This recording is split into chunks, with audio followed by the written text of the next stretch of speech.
Amy loved her college years. Varsity basketball, student leadership, lifelong friendships. But life got busy, and over time, she drifted away from her alma mater. Then, an email changed everything. A student, just like she once was, needed advice. It wasn't a donation ask. It wasn't a long-term commitment. Just a chance to help. Amy answered, suggesting a call. It took minutes, but for Jacqueline, it meant everything. A real connection.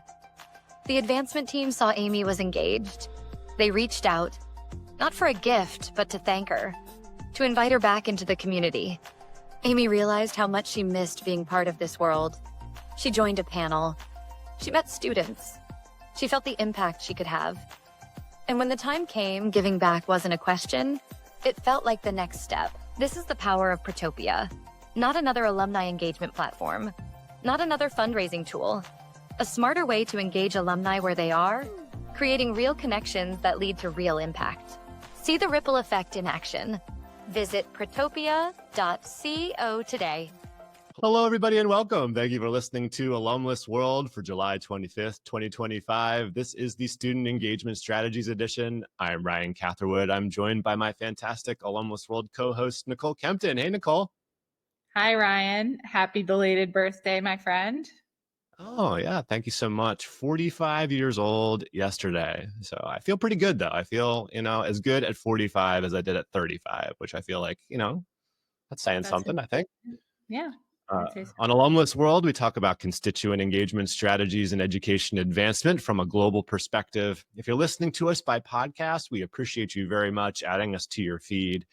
We invite you to follow Chris Marshall Advancement Consulting on LinkedIn. And if you find Alumless or Alumless World helpful, please do consider sharing it with your colleagues or your friends who you think might benefit. And of course, we're grateful for the team at Protopia for being our Alumless World presenting sponsor. All right, Nicole, we've got a great show lined up for today. Why don't you introduce today's special guest? Our guest today is Nena Grceva. Nena is the Director of Alumni Affairs at the Hertie School of Governance in Berlin.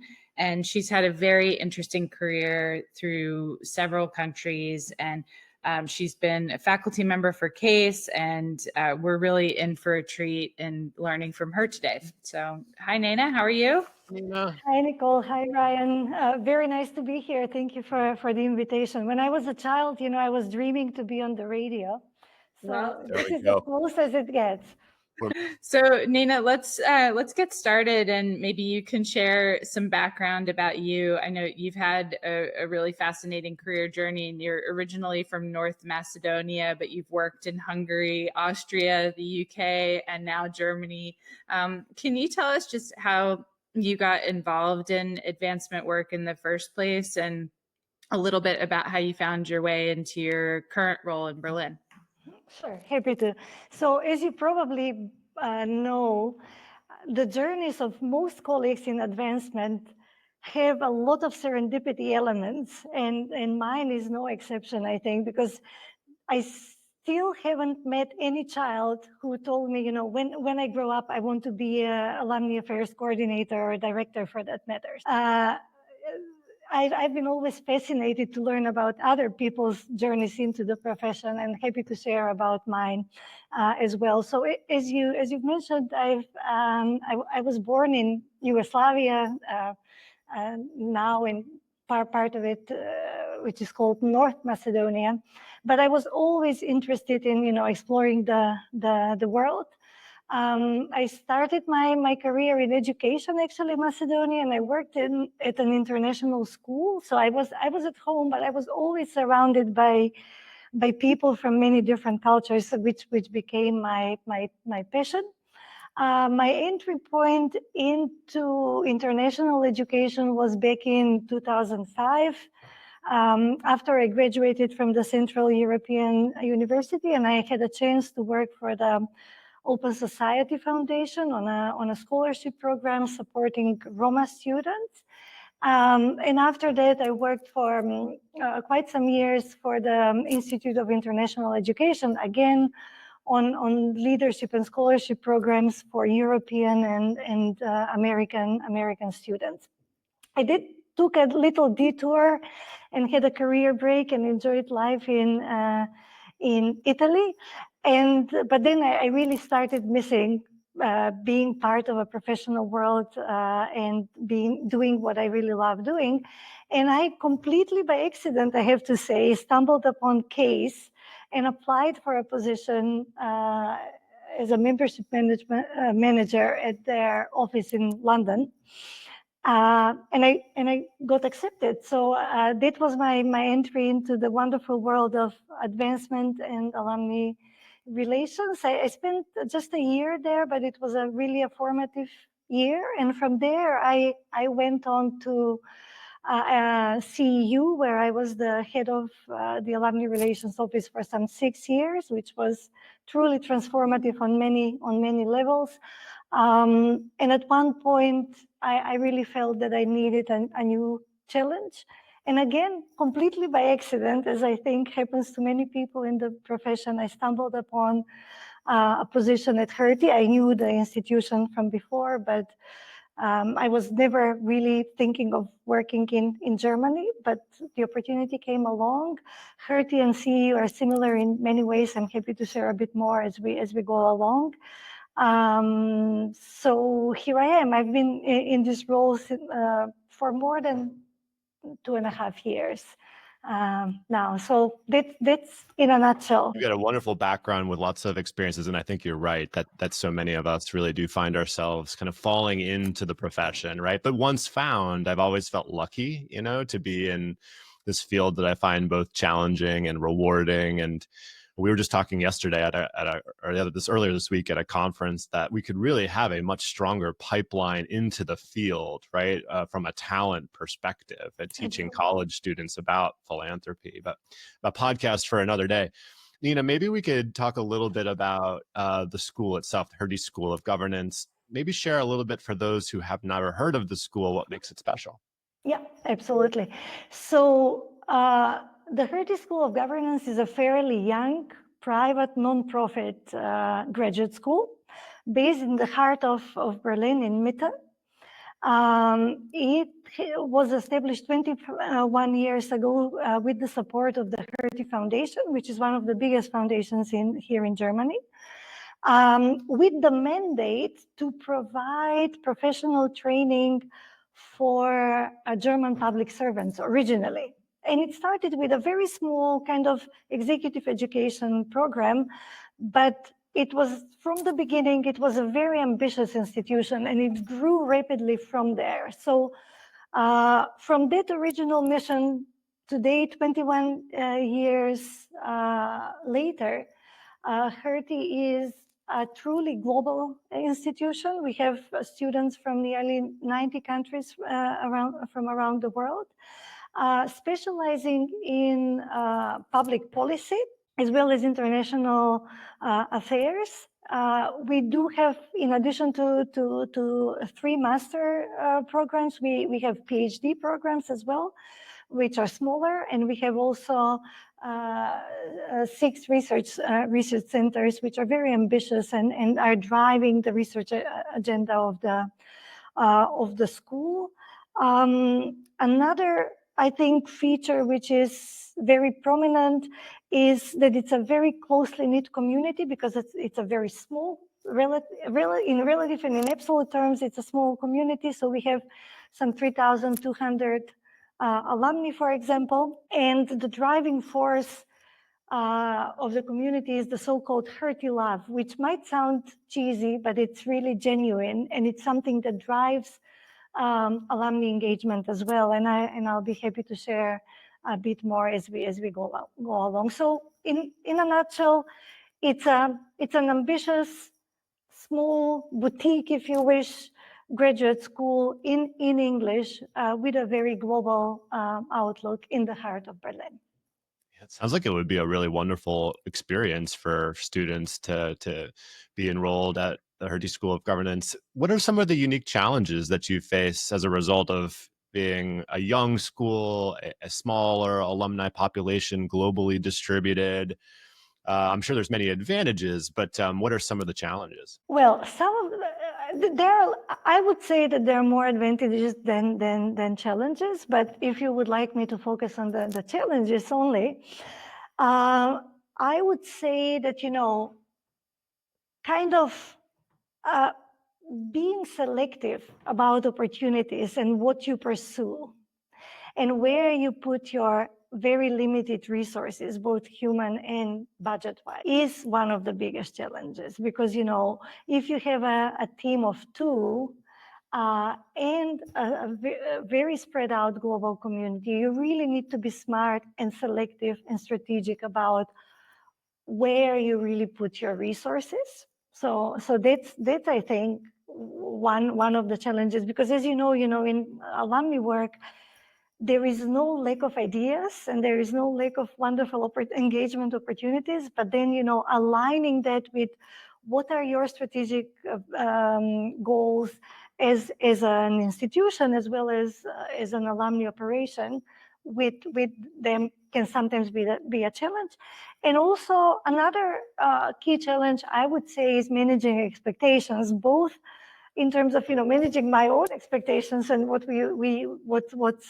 feasible, but also the expectations of alumni who might have studied at bigger institutions and who have experience with different scale of alumni programming, as well as managing the leadership and the management expectations, and kind of always finding the right balance and saying, okay, this academic year, we will focus on this, and you define one or two priority areas, and you really go in depth with that, but you don't spread too thin, because that's not something that would work, I would say. So I think these are the two key challenges, if I'm supposed to pick out just few. And this is maybe a follow-up, Nena, but you, I saw the title of your 2019 talk at the iCare Alumni Conference was How to Set Up Shop and Make It Work Without Losing Your Sanity, which I thought was just such a, on point, on the nose title. And I'm curious, like, what your main points were in that talk and how you've applied that to your own work. Mm-hmm. Sure. Yeah. Well, I delivered that session while I was still at CEU, and in comparison, CEU is about the alumni community is 6 or 7 times bigger, and I had a much bigger team. So, I thought I knew something about small shops, but I certainly have learned much more about small shops since I've joined Hertie, where my team is even smaller and the alumni community is even smaller. But I think some basic principles apply here as well as CEU, and this is the reality that many of my European, continental Europe colleagues face. So the first, tip that I shared, but this is not maybe only applicable to small shop operations, but it's more feasible in a small shop setting, is to get to know your alumni and to find every possible way to learn as much as possible about your alumni. And this is really critical, especially for a small community and for a small shop, because the better you know your alumni, the more you invest in this. And this is, I think, a very worthy investment, because the better you know them, you can find the right engagement opportunities. You can find speakers for panels. Your programming would be much easier to plan, I would say. Then another critical point is to set smart goals. And goal setting is anyhow obviously important, but in a small shop setup, it's critical, because you need to be militant about what you want to achieve and how you're going to achieve it, and be specific. The goals should be measurable, achievable, realistic, and timely, but really laser focused on capacity and the resources that you have available. Another very important thing is collaborative mindset, because I don't have the luxury of having I don't know, and a communication officer, a data manager, and so on. So you really need to kind of map out your institution and have a sense of who can support you with what, and build relationships with these different units so that you can achieve more. This, I think, is critical, both in terms of internal networks, but also working with alumni volunteers as partners and in whatever you want to achieve in all programmatic areas, really.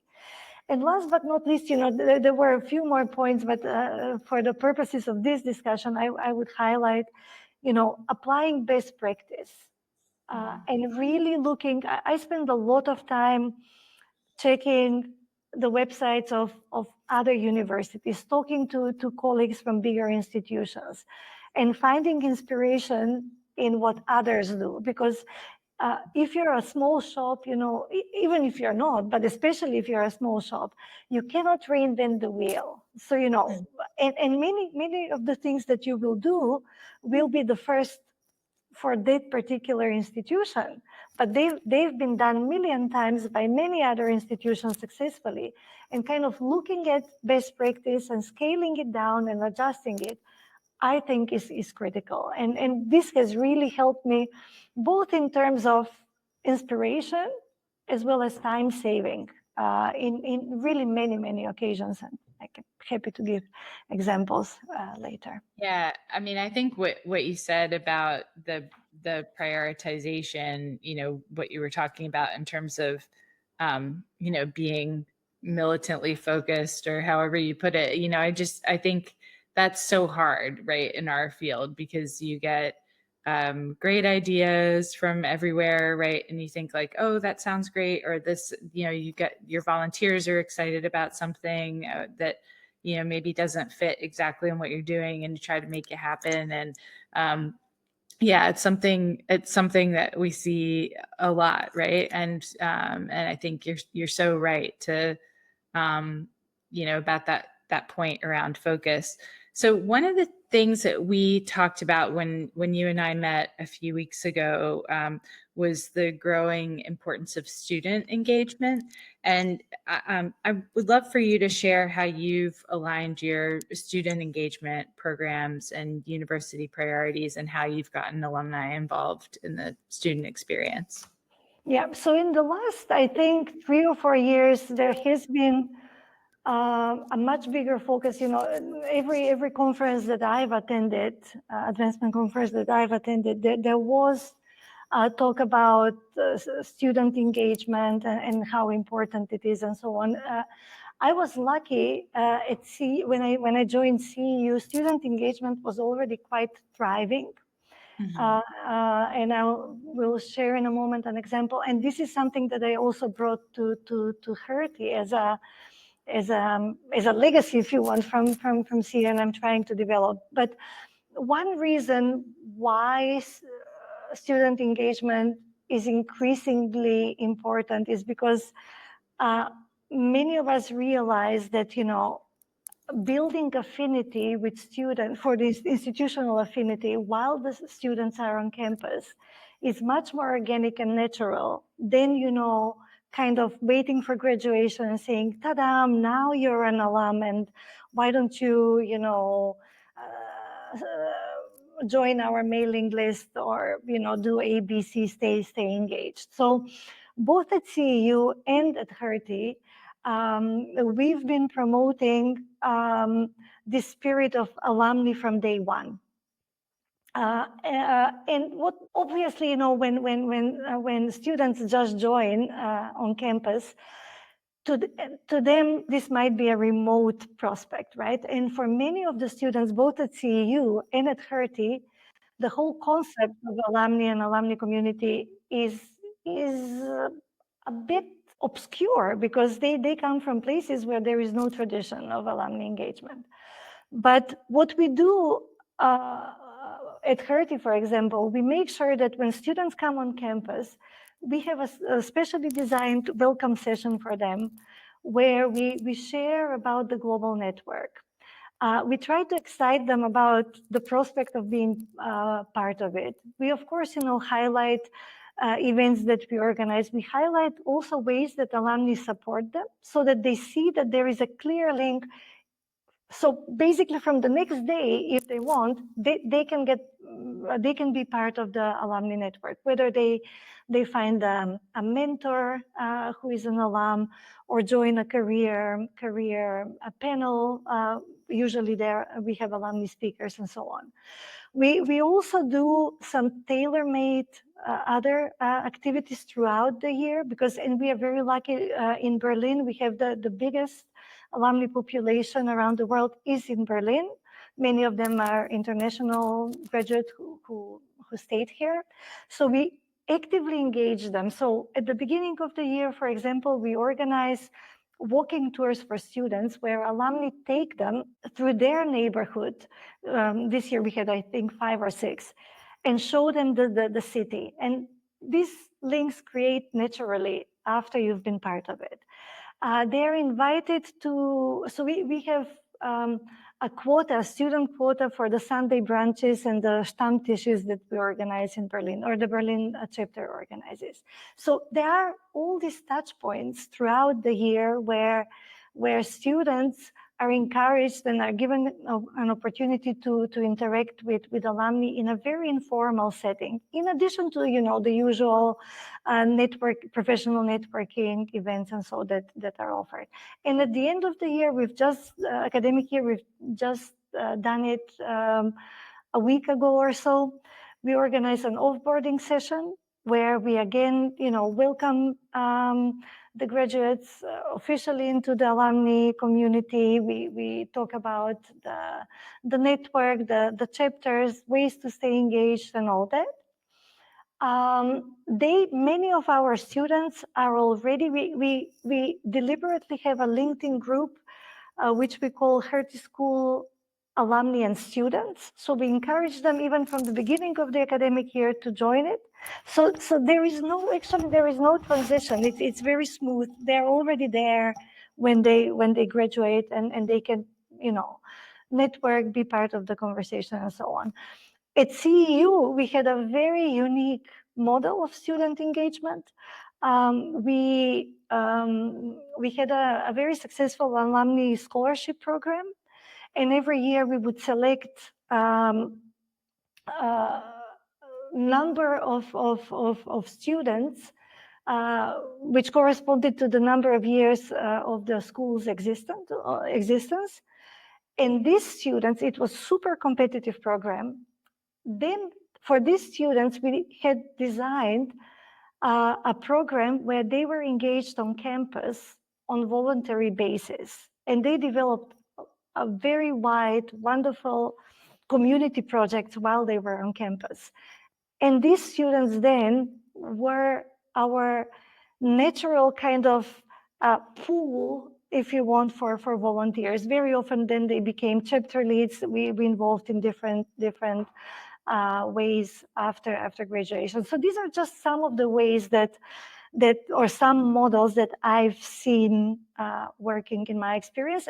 Of course, it's a bit sometimes hard to sell to the leadership as well, and to kind of show the direct link and the value of student engagement, because they think that we need to focus on the alumni period.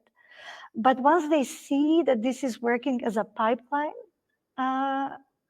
it can be very powerful, I think. What if you can involve alumni along the way as volunteers, right? Helping students make that transition from student to graduate. There's roles and opportunities for alumni themselves. What have you learned is most important, right? When you're thinking about that transition, the messaging that's most important, or what's the ideal way to sort of transition a student from that undergraduate or the graduate experience, right, to whatever happens next as an alum? That's a good question. I think that what's critical is making sure that the graduates, the students who then become graduates, have a strong emotional bond with, I'm not going to say anything new, obviously, but I've really seen this working. if you manage to help them create a strong emotional bond with the community and with the institution, that's a very solid base. That's one. But obviously that's not enough. Creating a sense of value and being very clear about the value of the community is also very important, because obviously, Hertie Love is very nice and it's a good to have. But at one point, of course, graduates start thinking, okay, how do I find a job? How do I, upgrade my skills and so on? So creating a sense that the institution is a platform and a source of knowledge and support is critical. And if you manage, I think, to balance these two, then you're in a very good position, I feel. And obviously, working at a smaller institution, this is a bit more manageable. But I think that there are ways of scaling this up and making it, applicable to bigger institutions, obviously with bigger investment of time and resources. But for me, these two are critical. Thinking, how to create that bond and how to, during the student journey, to create enough exposure points to the alumni world, if you wish, for students, and so that they really see the value and they associate the community with something positive and something useful, professionally and personally, I think. Mm-hmm. Yeah, and when students see alumni giving back, their natural reaction is to follow in their footsteps, right? And to give back themselves after they graduate. Absolutely. And then they even stop thinking in terms of categories such as students and alumni. It really creates a sense of community, and I've seen that in action many times. Well, we've reached the top of our half hour almost already, Ryan. I know. It's always go by fast. Nicole, who are we featuring on the next edition of Alumless and Alumless World? Well, on Alumless next Friday is Zach Langway from Brown University, which should be a great conversation. And our Alumless World is going on summer break for a few weeks after this episode, and we'll return in August with more fresh conversations with fascinating alumni leaders. So yeah. Nicole told me that most of the world audience goes on vacation in August, which I thought, I'd like to go on vacation all of August myself, right? So it's a European thing. Us here in the United States, but anyway, thank you, Nena. It was a great first half hour. Thrilled for you to join us for another 30 minutes where we'll record our bonus segment with Nena. Right after the break. So those of you who are listening to the podcast edition of Alumless World, we will be back in just a second. Thanks to those of you who are watching the show live on LinkedIn. For podcast listeners, we'll be right back. For everybody else, we'll see you next time. Thanks for Protopia for being our presenting sponsor for the show.